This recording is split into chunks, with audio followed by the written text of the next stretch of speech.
Okay, let's kick it off. So thank you everyone for joining us, and thank you to our esteemed panel for taking the afternoon or the morning off to spend this time having a bit of a discussion with us. This is the second part to the Community Fabric Ask Community Fabric Anything roundtable series, and we've got some movers and shakers from the network automation community with us. The themes are fairly open. We're going to leave it as a wider discussion. I will personally be watching the chat, looking to introduce some of the questions into the conversation if Jeremy and John let me get a word in edgeways. But general themes here, we're going to pass around for some quick introductions, a little bit about people's passion projects, what they're focused on at the moment. But some of the themes we want to tease out of this is, why are we doing it? What is network automation at such an advanced level? What's the evolution and the path for network automation for next generation network management? And who really cares? Like, what do users want to actually consume? What's the next point and what's the reason why? So we've got 58 minutes for a flowing discussion. Everyone on the audience, please feel free to fire in questions as they come to your mind. But I will, let's pick at random. John, do you want to start us off with a bit of an introduction and an idea of your passion projects at the moment? Yeah, great. Hi, so my name's John Capobianco. I'm a senior IT integrator and planner for the Canadian House of Commons. That's the Parliament of Canada. And I started on my automation journey probably 5 years ago, maybe 4 years ago. And you may know me, I've written a book about Ansible. That was a very big passion project of mine for a long time. But more recently, I've spun up an open source network automation Python-based project called Merlin. That really keeps me busy and I'm really excited about. So I'm really happy to be here. I think this is a great panel, and thanks for sharing your time with me. John. Jeremy, do you want to follow on? Yeah, thanks. Hi, my name is Jeremy Schulman. I'm a principal software engineer at Major League Baseball. And I've been focused on what I would consider modern network automation since about 2011, 2012. So I'm almost a decade in. I think I'm the first person who ever applied Ansible to networking when Ansible was 4 people as a startup here in Raleigh, North Carolina, where I live. And my passion projects are my work projects. I'm mostly focused on chat ops as well as network observability. So happy to be part of this panel and look forward to talking about those things and answering folks' questions. Great, thanks, Jeremy. Alex. Yes, so I'm Alex Gittings. I'm a professional services consultant at a UK firm called Axions. My passion project is mainly chat ops and management tools per se, and integrating management tools into networks.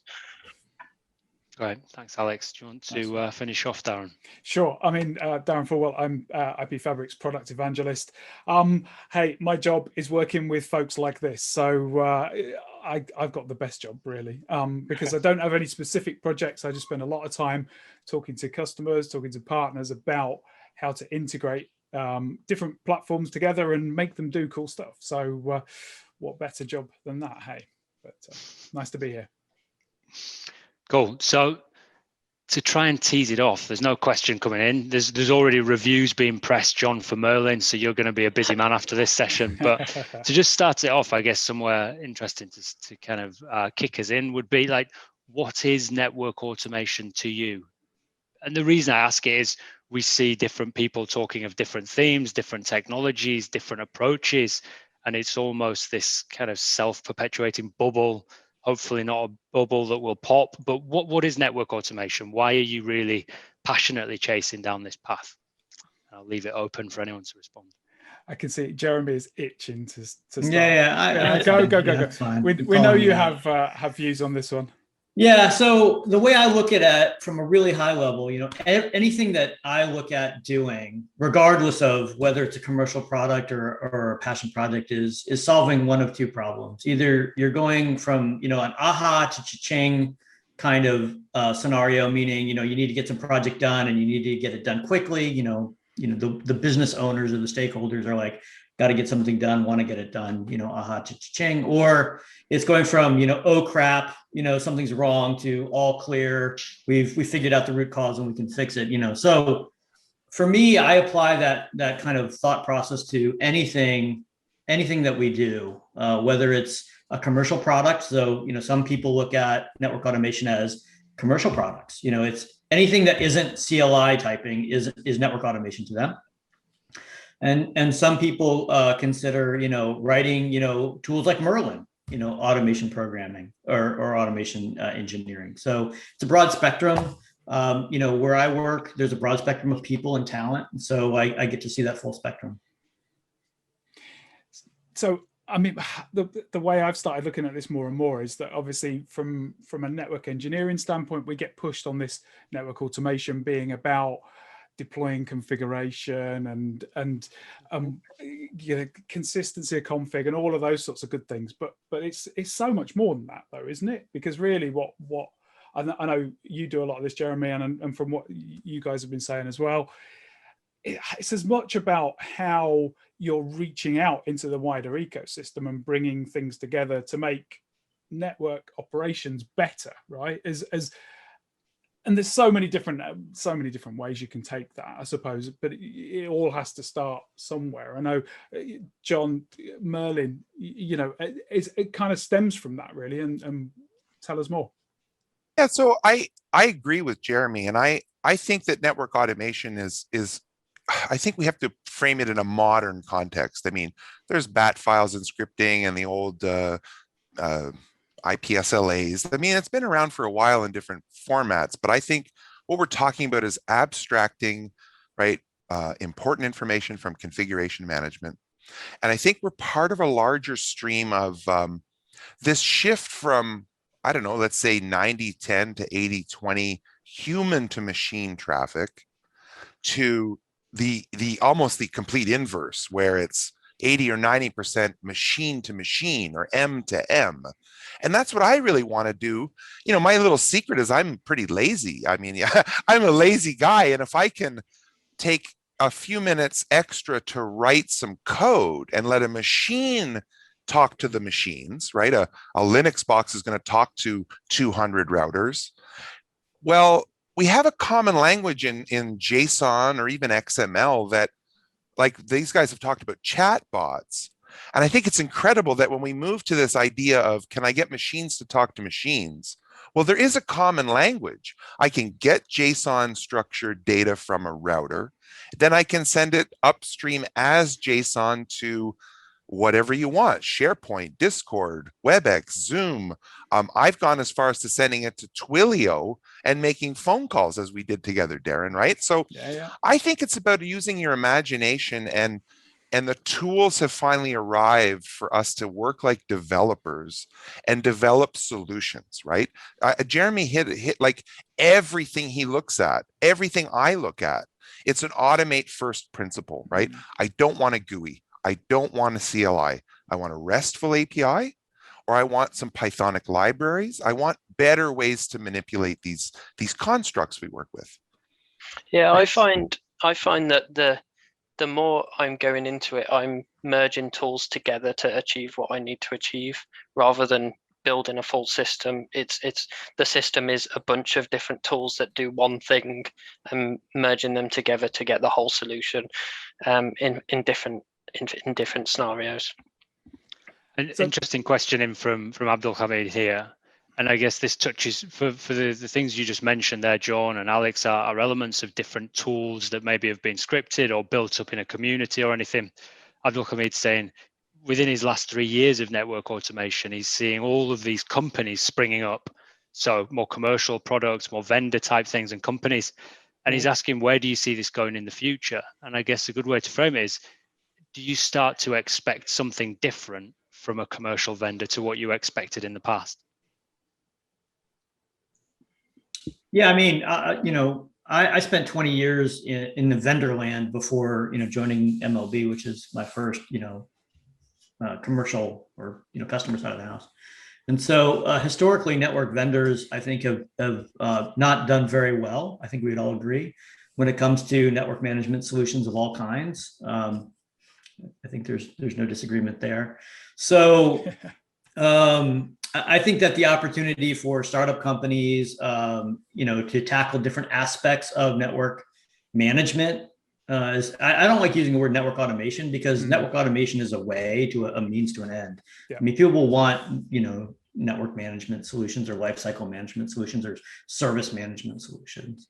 So I'm hopeful that there are going to be more companies that are building quality software products first, rather than trying to take something that's either been a legacy product and slap a fresh coat of a REST API on top of it and call it, done, which I've seen that quite a bit, but things are getting better. I would like to believe. For me, it is that interaction, though, isn't it? It's the fact that you're going to have multiple systems doing different parts of the network operations piece, and be able to move data around, to share it rather than replicate it in lots of different places. Be a switch to take information from one place and push it into another, so that you're able to make everything consistent. Having REST APIs starts to give us the capability to do that in a structured way. John, you've already mentioned the idea of having JSON data coming from one system and being able to play it out into another in order to move that data around and get the visibility.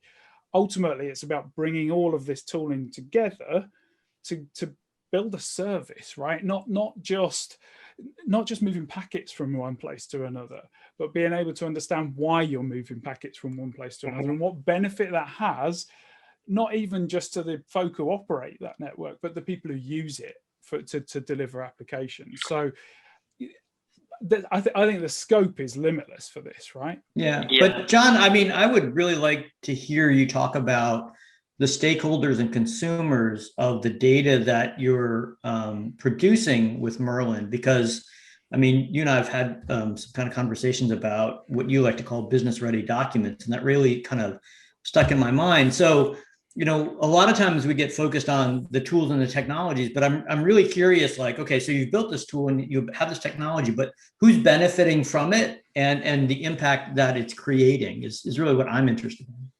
Well, I'm happy to talk about that. And I think it sort of stems from something that stuck with me from my private sector days with an insurance company. And we spent a lot of money on some high-end equipment. And someone in the finance department said, okay, can I get an inventory and a spreadsheet from that big, router you just bought? And I said, well, I mean, I can get you a show inventory command, right? And there was a bit of a disconnect there. Like they don't want a CLI output of a show they want a spreadsheet, right? The 1980s killer app, right? The spreadsheet that just changed the world. So to your point, I have to track every dollar we spend. It's all public money. And we don't sole source. I could buy it from any number of different partners and platforms, or vendor direct, or whoever wins the contract, but we have to be accountable. So there was, I don't want to say a panic, but there was a real appetite for asset management information. And it makes you seem simplistic, right? I'm not doing BGP neighbors and OSPF net, right? I'm just getting an inventory, but normalizing it across every platform, right? So an F5 load balancer has SFPs and blades. Cisco, every flavor, right? The 4 different operating systems we have. Well, using REST and using parsers and different technologies, I'm able to normalize all of these random data sets into a sortable, searchable, filterable spreadsheet. My spreadsheet had 8,000 parts in it that I was able to present in one centralized spreadsheet that we also sent to SharePoint.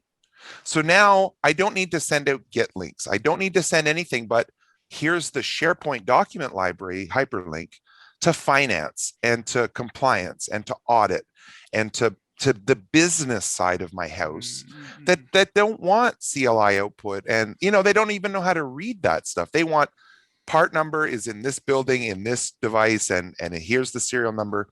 So then we went even further, talking about moving data and connecting to APIs. Well, certain companies have APIs where I can send a serial number to it, which is easily done. I have the serial number as a JSON key. Well, now I get my contract information back per part. So now I have two reports, my massive inventory list, and then a contractual state per part that the business can consume, and we can make business decisions on. Look at these parts are end of life in 2 years, or this part is already end of life. This product has a PCERT alarm because I'm connecting to the security APIs that say, based on that part number, I know you have an open vulnerability. Like, it's about connecting, like you said, business ready documents. There's technical documents. I have the JavaScript, but management, operations, finance, security, compliance, just a general report that my CTO can read, right? He's very good at reading a CSV file. And we have then you turn it over to your Excel wizards, right?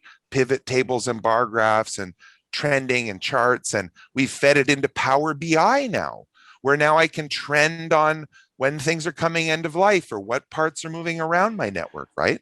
So I'm really glad. I could talk about this forever, right? But I was just going to say, I mean, that I guess the point is that that's generated automatically, right? So automatically, you've got that constant refresh of that data available. You've not got that situation where every year the big audit week comes up and everyone has to go off and collect all the data and piece it all together and bring it all back, because it's there already documented automatically. But you hit the nail on the head there, and like, take those as your inspiration for infrastructure as code. What do I do once a year? Some big bang thing where I have to go track down every part number. What do I do 3 times a day? What do I do 10 times a week? Pick those things and pull them off the vine and automate them, right? Have you found any issues with, you said you use the serial number to find contractual information. Have you found any issues whereby a specific vendor does not support that specific feature? So you've not been able to implement that? Because that's quite a touchy subject, is that a lot of vendors are talking about automation, but it's not necessarily the device automation that we're trying to achieve, and they're not the APIs or the programmability around a service or a contract is not there throughout the vendor, not just on the configuration management of a device. Yes, we've gone as far as our Cisco platform, right? They have the serial to info API, and they have the product security and API, and they even have a recommended release API. So that trilogy of APIs from that particular vendor have really enhanced our like a 360 view. Like you said, it's not just about, and this is, I make this point in my book, DevNet makes the point, I've heard Daren make the point, don't get stuck on configuration management, right? I want to push 10 VLANs, like I want to push a route. That is another level of complexity if you're just starting in, right? Like I don't know where everyone started, but I didn't have the luxury of, like, I was thrown into the fire. We had a massive change, and we decided to automate it. And it was a mistake, right? Like, looking back, it was a complete mistake for us to say, let's do this production complex change across 30 routers automatically as our first attempt. Now, I've learned a lot since then, but I don't know if you could, Alex, like, what was the first thing you think you really automated it? And would you do it again that way? Or what have you learned? So the first thing I automated, and what got me into automation, was had like a mentor when I was working at Cisco, and we were working on UCP technology, being able to deploy NFVs, network function virtualizations, to a cloud-based edge, an edge compute platform. So instead of putting a router, you put a server, and then you have your virtual network functions. And it was getting a CSR 1000V booted up in OpenStack automatically, and then getting it to do like a day zero config. That was my that's cool. And then I've been doing it ever since, Ansible, Python, and so forth. So that was kind of my first, but it wasn't like a production change, because that was like a mentored project, but it was pretty cool, but not the same kind of fire pit that you had. Yeah, my first experience, my first aha moment experience, really kind of set the course on my point of view, which was we ported Puppet to run on Juno switches, right? And this was not done for the network engineers. Like this, the request was not, as a network engineer who uses Puppet, I want to manage VLANs and lags, and interface changes on switches. It was for the application developers who used Puppet to deploy their apps. Mm-hmm. And they wanted to articulate the changes to the network that were required without involving the networking team. And so that was the big win, or that was the big aha, that the stakeholders for valuable business ready network automation is not for the network engineers. I mean, we're talking to an audience of network engineers who want better tools to help them do their jobs, and that's great. I mean, there's nothing wrong with that. But when I was involved with business decisions like, will this business spend $20 million on buying this network gear, it was pinned around not the network engineers' experience with network automation. It was at a much higher level at the business, which is again, I look at who are the stakeholders and what are the impacts to the network automation. And that was my starting point. That was back in, I guess, 2012 when we did Puppet for Junos. And then everything else kind of fell forward from that. And I think there's an interesting point you make there, Jeremy, is that the actual major purchases around tech, around softwares, around whatever, is usually sitting at the business level. It's not necessarily based on the engineer's experience of it. And then taking what you mentioned, John, about it doesn't matter what the kit is, I want a standardized business readable interface, whether it's an Excel spreadsheet or it's something similar. So the thing that I'm seeing a lot more with our customers, with our partners, is that network automation as a capability, regardless of how it's delivered or what the approach or whose skills or whatever else, it's a case of abstracting the complexity to allow network engineers to deliver better interfaces to the business, but also allow the business to make their decisions more freely on which kit they want to go with, whether it's price pressure, time pressure, delivery times, which are obviously crucial at the moment, whether that would influence a vendor selection, but it allows businesses to make a decision at a different pace and based on more important aspects to them, other than we've got a team who know how to operate this box. Yeah, so I would agree with that. Yeah. And to emphasize what John's saying, though, it's about reducing the friction in that process from the stakeholders' point of view. If you've got finance going to John saying, hey, I need an asset inventory, and he's like, great, check back with me in a month, versus, yeah, sure, click a button and here it is, on demand whenever you want it. That level of friction has always been part of the network automation narrative.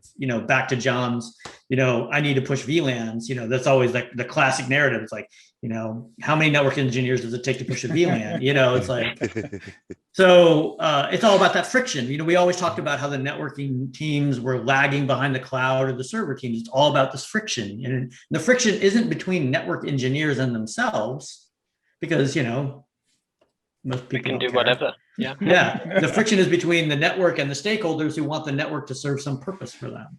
Yeah, but and there is, of course, the story of, right, we need to do things quickly, and we in ways that we've not been able to before, because the demands are higher from those stakeholders. And I think that from standing up for the network engineer here, that it's always been about, right, we just don't have the visibility, the understanding of the environment, the documentation, whatever it is, in order to be sure that we can deliver things as quickly and in the way that we want. So I think the way that the network automation story has played out from a high level, i.e., get things automated configuration wise, get that visibility for the network engineer, has had to happen, because you've had to get the network engineers into a position where they understand what the automation can bring them. But obviously the story is much more than that. Exactly the things that you've been saying, that we can get things so far that way. But ultimately, this is about making sure that everybody who consumes that network in some shape or form has access to the service that they need from it. Whether that's an application team building a new application and need to understand what, the network will carry that application, and that the security is set up the right way, and blah, blah, blah. or if it's the procurement folk who are looking after, maintaining those service contracts you talked about before, John. It's whoever needs that service, we need to be able to provide them that service. And I think it feels like in the last couple of years, things have shifted from this idea of networking being the cables and the devices and the stuff that makes packets move from one place to another, and resilience and high availability being that I can fail one link to another, to now becoming a story of we're providing service and we're making sure that service is available. And this feels like it's been driven partly by cloud, I guess, and the way that cloud approaches have come along and meant that you've got to have that higher level view. But it also, I guess this is why we're pushing into things, some new operational areas. You've both, all of you have mentioned chat ops in different ways, for example. Yeah. And I think it's really interesting that we're looking at different ways of interacting with this data based on the fact that we're appealing to different folk, right?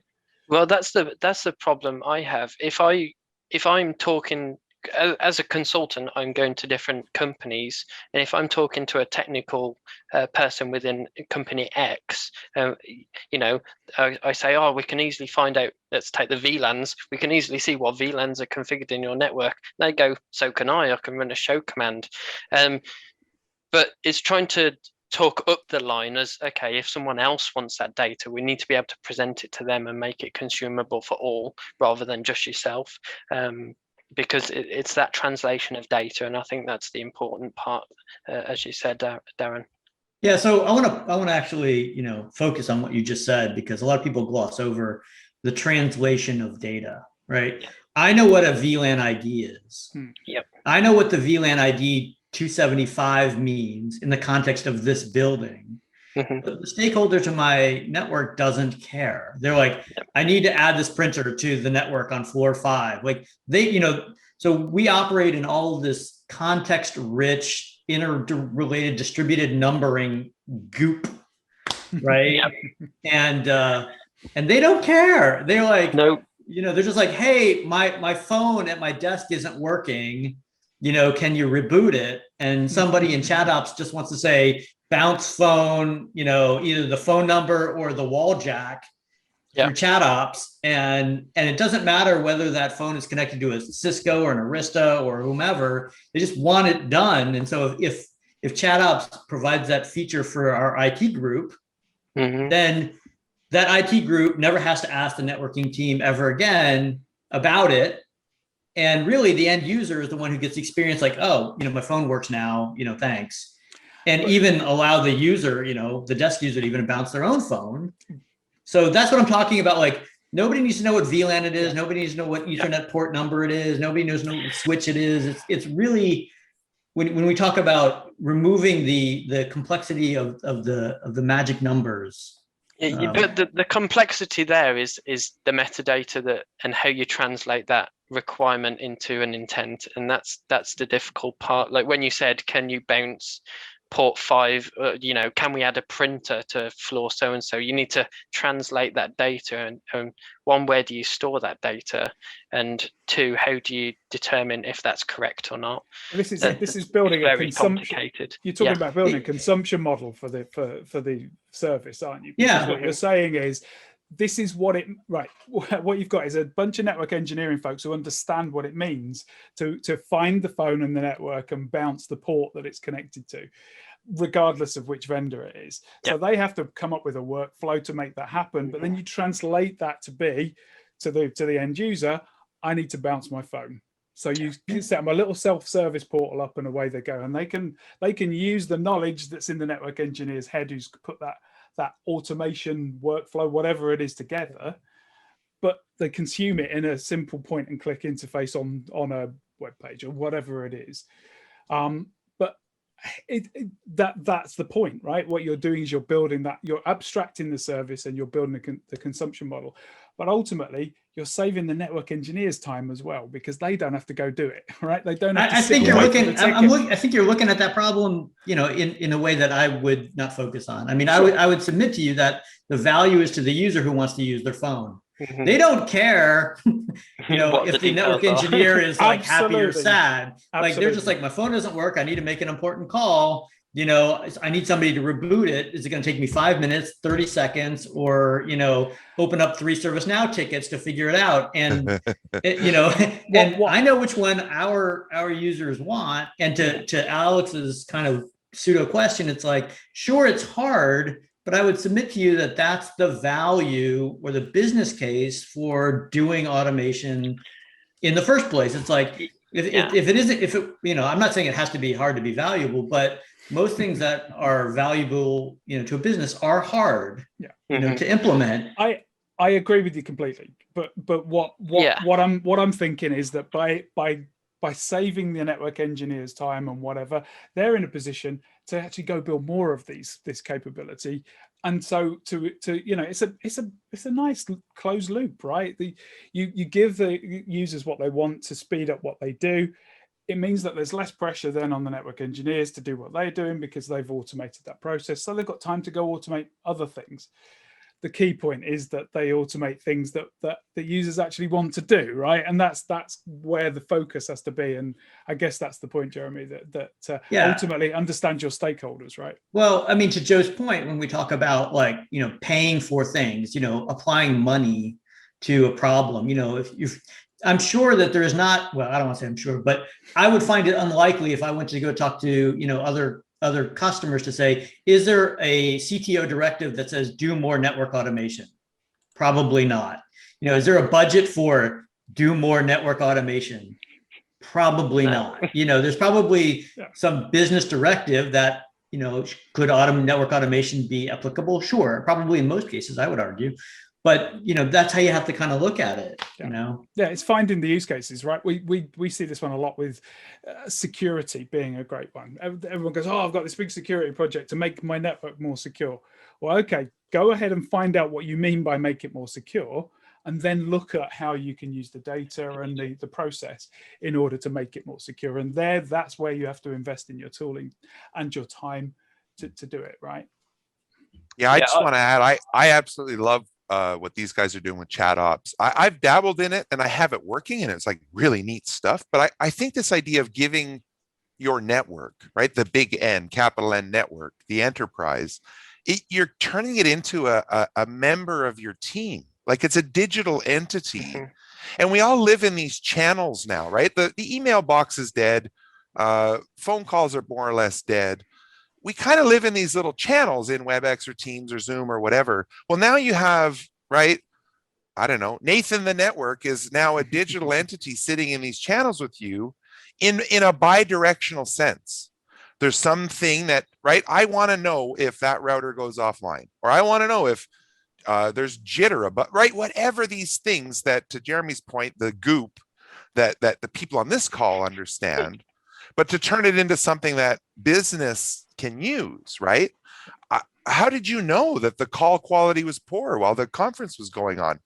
Like they look at you like this mysterious magician, right? That's where Merlin and the magic, and because you just know the network literally pops up and says, there's some congestion on this link. Is this a problem to you? Do you want me to take some action? I just think it's so incredible that we're giving a voice to the network, and from every aspect. Like I have these security triggers in certain high area zones. If their cert fails and they fall back to MAB, go let the security operators know that there's, a naughty player in the wrong area of the network, right? Physically located in some highly restricted zone. And we just build up that logic around it. And I think, Alex, I wish we had have maybe mentioned the word intent sooner. I think Alex was the first one to say it. Like when people ask, like I have a very specific meaning of network automation in my mind. Like to me, it means to have a data model, which is your intent, that couples with Jinja2 templates, in my case, that result in your configuration or the message you want to send to chatbots or whatever it is, which moves me into a level of almost Git ops, right? So I make a branch in Git, I add my 4 VLANs, we do our QA, it runs through its tests. I do a successful PR into my Git main branch. That pull request then kicks off a Docker container image build, which then gets released either on demand or at a schedule or a change approved window. And what have I done? I've updated my intent. That's all I've done. I've added 4 VLANs in a YAML file, and literally every other step in that former CLI login, type this, type, it's all done. I just merge my VLANs into YAML, and literally the whole rest of the workflow. And this is Ansible, this is Python, this is whatever you want, can translate in this kind of intent, template, push, right? So John, I would submit to you that you've solved half of the intent problem. Yeah. Right? because you can say, well, I pushed a bunch of VLANs that I know I should push.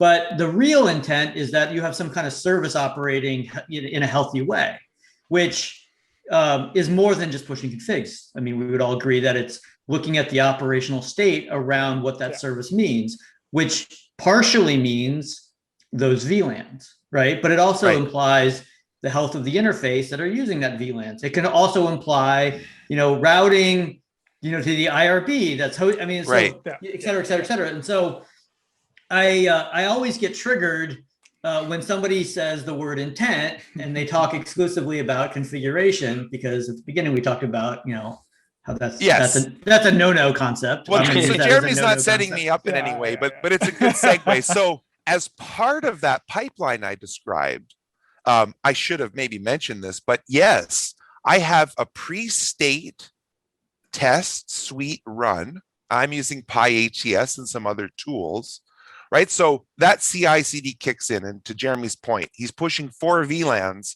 but that means that an IP camera should start working once they're configured, or some business impact, right?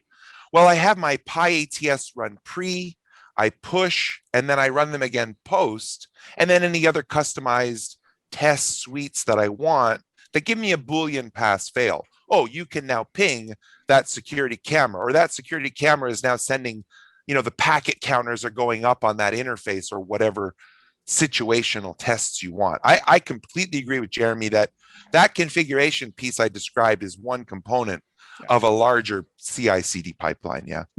But I would also submit, I'll let you get a word in here edgewise, Alex. But I would also submit that's okay. So now you're 3/4 bathroom, right? Because really it doesn't begin and end at your action at the end of your pipeline run. That's right? what I was going to say. It's like ongoing. So, now you're like, okay, I've added these 5 interfaces to this VLAN. So now I need to monitor those 5 interfaces, like you said, not just once, not at the end of your CID, but it's like continuously. And you might need to enrich your monitoring system with information about that interface. So that interface may be connected to, like you said, a video camera, which may have certain characteristics that in your intent that that feed should be a 5 megabit feed, or that should be a 10 megabit feed because it's.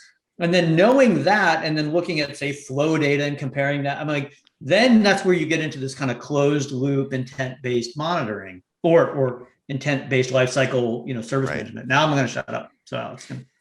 No, I was going to say the same thing. It doesn't end once your pipeline is finished. You've still got, especially in my industry, and we offer managed services. If we've deployed something, we need to carry on monitoring that. Else we're tied up contractually to deliver something. So we need to make sure that it's always up all the time to whatever parameters. I was gonna go for the sales pitch, but I'm sorry.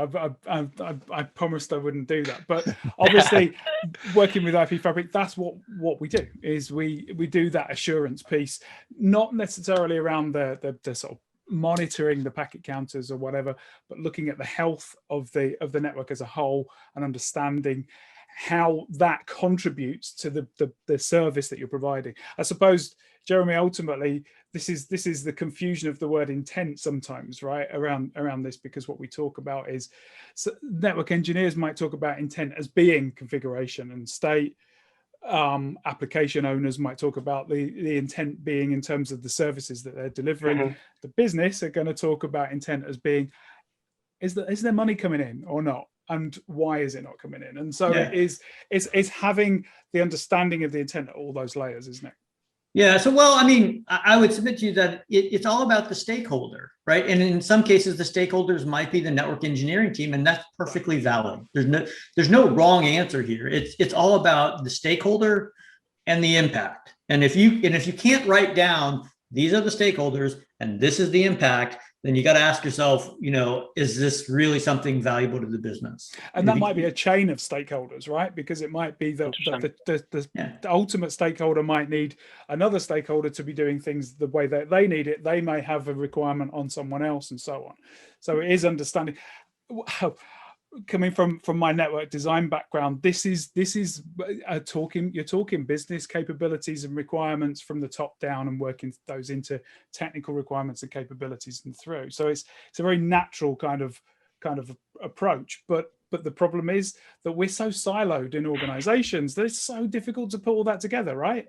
No, it isn't. Yes, no, it well, isn't. Okay. Traditionally, it has been. Has it? Do you not think? Because people like to say top down or bottom up, but I always say it's across the horizontal lines of your organization. It's like I can easily go now.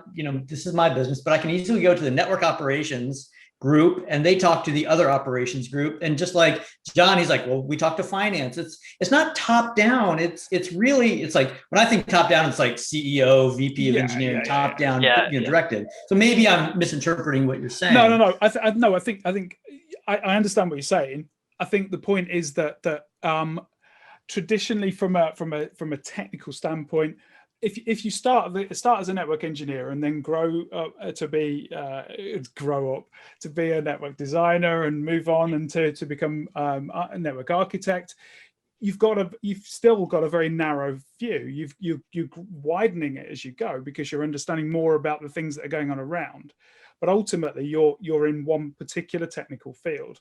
And I think this is something that certainly when I worked as a consultant and while I was looking at some of the more complex design scenarios, you had to step outside that and understand left and right what was going on.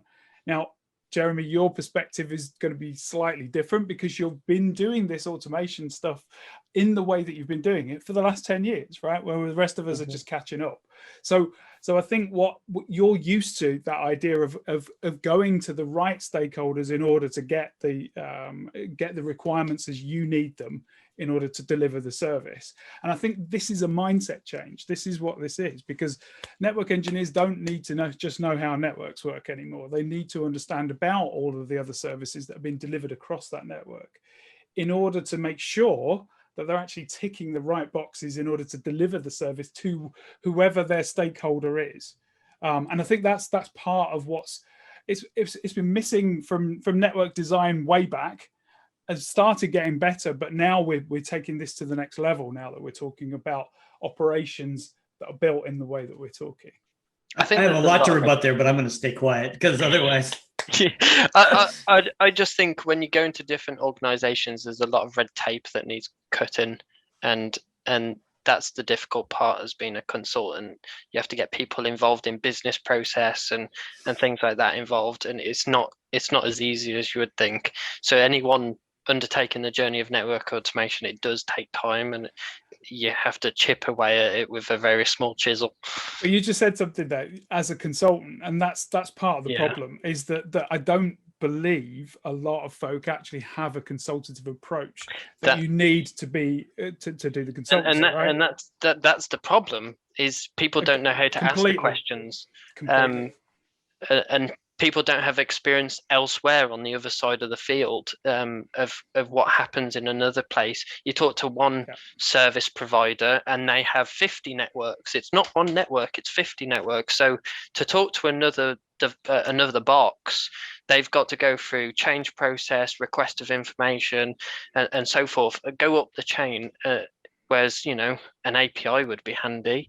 They can get what information they want. But there's a lot of red tape to get that other network within the same business to provide that same information to, automate BGP peerings between them or something. It's so much red tape. Yeah, it's a great point. maybe a cautionary tale if you want to look at me and my career and how I've approached this, right? You don't want to be painted as an outlaw automator, right? Like as a shadow IT operations. I've sort of been painted with that a little bit, like, you've automated what? How do we do that now? What do you mean? They just type in enter and it just does it? So you want to communicate across the board and really be careful with your processes and integrating, right? You can't be an island that is developing solutions all by themselves that people aren't picking up. And on the other point I wanted to make, Daren brought up a good point about tools and capabilities and that natural progression. It's become almost overnight a very difficult job. The network engineer, the network designer, the network architect. It's not just the CLI anymore. It's not just figuring out configuration stanzas. I think in this hour, we've probably talked about 35 different tools already. Docker, pipelines, PyATS, Python, Ansible, on and on and on. But use this for inspiration. This is more money. This is more prestige. This is more respect. This is a better career path for you if you've learned Ansible and Python and pipelines and Docker and Kubernetes, and they're valuable skills. And you may feel like, I'm doing this in isolation. Like, am I an anomaly? Is anyone else even doing? Like, I wrote the book to throw a message in a bottle out to the world. Does anybody else doing automation this way? Because I feel like I'm like I said, an outlaw automator. But people are doing things this way. The REST API means something today. The tools are there to really go out and make a difference in the world of technology today. You're not just typing in, right, VLAN 10, name blue, enter. You're solving problems using very high functions in your brain. And what I think is neat is that you can write things down in human language. Okay, first I want to capture the state, then I want to push a config, then I want to recap, right? Draw it all down in human language. And then it's a matter of translating it, just like you would do Google English to French. Well, how do I take this intention of mine in human English and turn it into an Ansible set of tasks or a Python series of commands, right? That's all you have to do, is find that common dialect between your intent and how to do these things programmatically. So I'm gonna, like, again, cautionary tale, because I have a road of broken glass of them for sure. So one of my inherent biases that was a cautionary tale was, as Daren pointed out, I have a software engineering background, even though I've been in networking for a long time. So I have an inherent bias of how things should work, how to structure a program, how to decompose a problem. Should I use a list or a dictionary? Should I use Ansible? Should I use PyATS? Like there are things that I don't have to think about because it's just, I've been doing it for 20 years. Yeah. Just like a network engineer can probably subnet a network in their brain, and I'd be like drawing out that for like an hour and have 12 spreadsheets. I'm like, how do you guys do this? It's magic to me. So what I found is there are some very basic concepts that enable software automation that most people don't have. And everybody glosses over. Like, honestly, it's like, oh, well, you just do this and you just write a playbook and it's like, and I'll talk to somebody and they're like, what's an environment variable? Right. And legitimately, like there are people who don't, they come from a Windows world and they've never done anything like this whatsoever. And when I talk to those people, they feel crushed by the pressure of what we're doing, so let's all acknowledge that we are way on the bleeding edge, the tip of the spear of network automation. The things that we're talking about here are way super advanced kind of things. They're meant to get people to think about, what is the art of the possible, or like you said, inspire people to do things. But when I start people on, automation, I like to go back to what you said, John. Start with a spreadsheet, like automate a spreadsheet. I mean, legitimately use a spreadsheet as input. Like, say your users are going to give me a spreadsheet that says, make these port changes. Okay. Like, can you programmatically get data out of a spreadsheet and then maybe template build the configuration? Don't try to push it. Don't try to do magic with pipeline. Like, just prepare.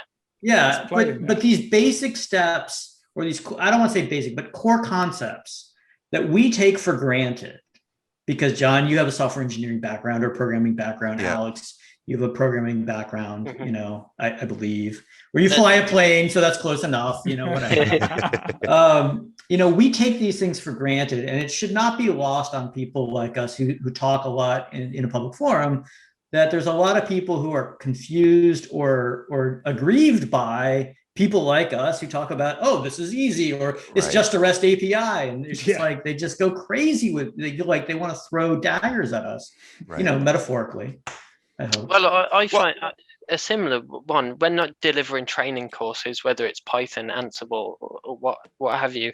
I find that a lot of the struggle is not necessarily the tools we're teaching. It's just a different platform. They're used to a CLI where they can just tab, you know, start 3 letters in tab, and you know, and get started. Whereas it's not the same mindset in the same space.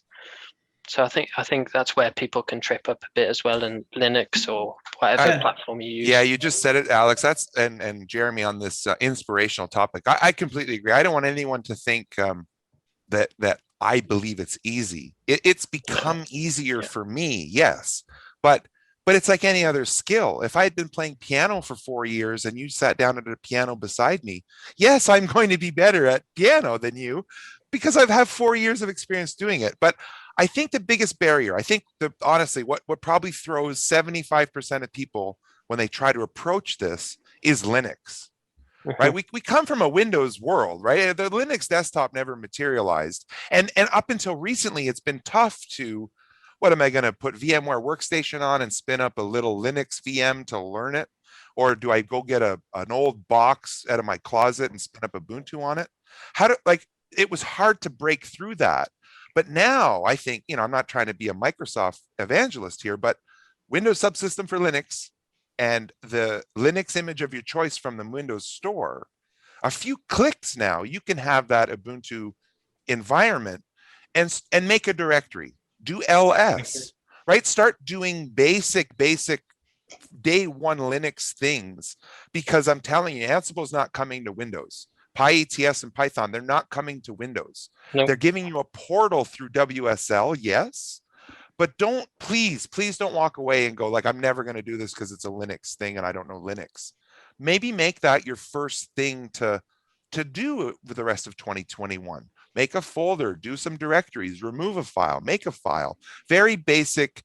And don't think that they're below you if you don't know how to do those things. I mean, I happen to grow up on DOS, which is an easy parallel over to Linux. And I've used Linux for quite some time, so I'm very comfortable with it. That maybe I'm a bit of a unicorn. Not every network engineer even, right? They don't even know where to start with Linux. So I think that's a big barrier for entry right now, along with REST and JSON and more programmatic concepts. One of the first suggestions I give folks is go get yourself a real IDE like PyCharm or VS Code or something. You know, I personally use, you know, PyCharm Pro, and I've been using it for, you know, a very long time. And what most people are going to start from without that is, VI if they're in a Linux, or Notepad, you know, if they're not. And I've listened to countless horror stories about people using Notepad and writing Ansible playbooks and copying them back and forth, John. You know, I mean, like, seriously. Totally guilty. I know. This is your story you told me. So, but my point is this: it's like if somebody sat down and they said, okay, we're going to begin your Python journey and start with PyCharm, for example, and they saw how that environment shows them where they've typed something wrong immediately, or you can tab complete to get a function name or something like that. It would, I believe, reduce the friction or the anxiety about, gosh, you know, I'm trying to write code and it's overwhelming, because their friction point of view is Notepad, which I would shoot myself right in the face, or VI, which I would just scratch my eyes out, you know. But I've used both of those tools in my past, but I would not try to attempt even writing Ansible playbooks, right, without an IDE that will automatically fix my indentation or automatically tell me where an indentation is off by one stage. I mean, like these tools reduce the friction and the anxiety of, am I doing something right or wrong? And I wish more people would start there than, oh, let's, write an Ansible playbook. It's like, okay, before you write an Ansible playbook, make sure you have something that will look at your YAML and make sure that it's okay. Yeah, I completely agree with Jeremy. You should listen to this advice. And I think, right, sometimes maybe it's what we talk about. We talk about network automation. Okay, I got to write a playbook. Let's just pull it back a layer and talk about infrastructure as code.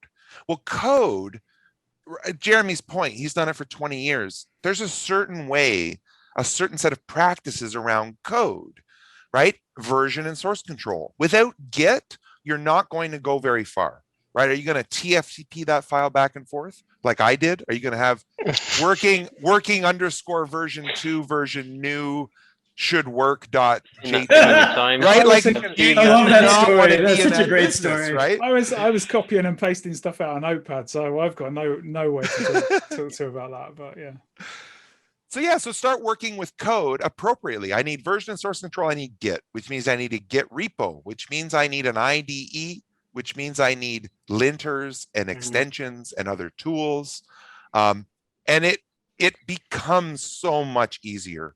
I can remember the first time I opened up a YAML file in VS Code and I went, wait, like it tells me if I have too many spaces? Holy cow, is that ever incredible, right? Yeah, so like all the things that you just described, like a tool like PyCharm, just you click a button and it does all that automatically for you. You don't have to sit there and install every little linter and every single tool.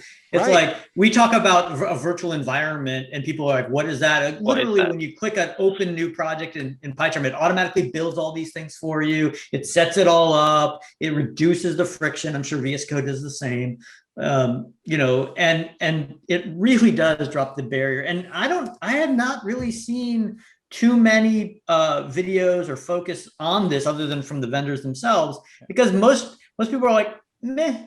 It's like, people who've been doing software engineering, they're like, yeah, sure. Yeah, we know this. Obviously. Right. But like, if you're coming from the outside of software engineering and you're trying to just get started with network automation, you're like, what is this mysterious land of unicorns and clowns? Like, what is this? and it's overwhelming unless you have somebody to shepherd them through that process. Yeah, one for me was I was teaching an Ansible course, and I think I set up all the I set it up so that VS Code is on all the boxes when it comes at, and I say that's how we do it. But like Control S, when it saves, get it to automatically format your playbooks, and there's like, oh my god, this is another level of my spaces are not wrong now. Yeah. Or there isn't a tab in there. A lot of people are getting frustrated of tabs instead of spaces. I said, nope, just Control S it and it'll format it fine. Yeah. Nice. That's ticking right down to time.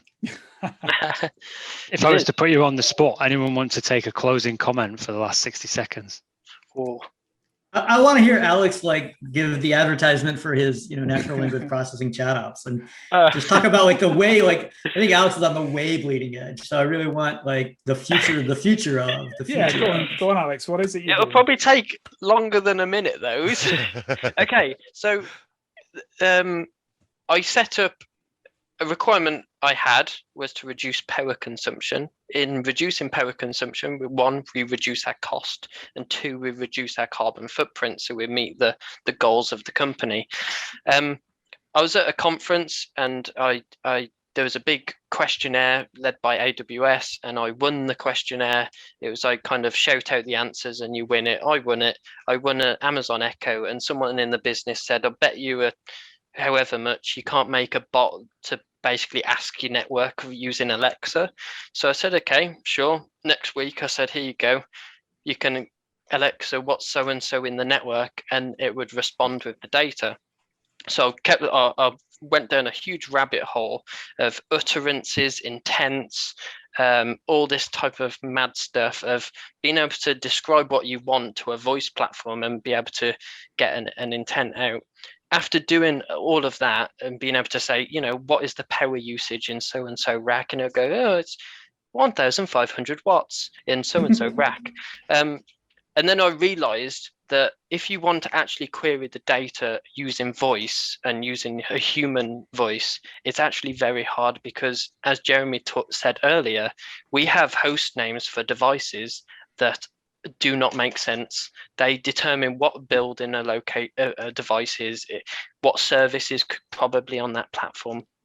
So saying, hello, can you get the information for B161976AL does not make sense. So we found that voice is probably not the best way to go and type in it. And that's where me and Jeremy have been communicating on the Slack and the Teams and so forth. But we're working on kind of an algorithm that will you'll be able to type a question and it will determine the intent of your question about the network using IP fabric in the background to get the information. So whether you want to configure something or get something, it will figure out your intent dynamically and do that. I mean, I guess what that's doing is answering Jeremy's original point about who's the stakeholder for all this, right? And it's not the network engineer. Exactly. If a network engineer wants his stuff, there's no point in going through a voice interface, right? But that said, maybe, you know, if someone wants to turn around and ask Alexa, you know, is there a problem on the network with me trying to get to the application I'm trying to do, and it says yes or no, and I've told your network team about the problem that you've got, then all the better, right? And it all stems down to what Jeremy said earlier. You don't want to ask the question, what is so and so, like B1619? You're asking, is this service healthy? Is so and so healthy? Right. And you need to do that translation in the background and determine intent based on the utterance that a human has said. And it's that mapping of what someone has said and translating it to the actual intent that's actually the really hard bit. And that's quite interesting to research. So nice. Does my IP camera work? Yeah, well, what IP cameras? What do you want to test on those IP cameras? Is RTSP working? Is, you know, can I ping it? Yes, but that actual protocol is not running over that link, so it's not working. There's a lot of, it gets big rabbit hole.